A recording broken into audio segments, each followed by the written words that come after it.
If you have previously created a class notebook and you would like to change the students that are in your class, either by adding new students or deleting students that are no longer in your class, you can do that by accessing Office 365 and going back to your Class Notebook button. After you click on Class Notebook, you're going to see 4 different icons, one is of which you can add or remove students. You also have the ability to add or remove teachers if you need to add a co-teacher to your class. But if you would like to update the students that are in your notebook, click on the Add or Remove Students, and then you're going to be prompted to select the notebook that you would like to add students to or remove students from. So when you click on that notebook, you're going to see a list of students that you currently have in the class.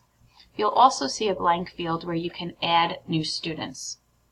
So if you would like to add a new student, you would simply do so by typing in what would be the equivalent of their email address, or the first character of their first name followed by a few characters of their last name. Once you see the student that you would like to add, you can select their name from the list. If you would like to add several students, you can just keep continuing with the addition.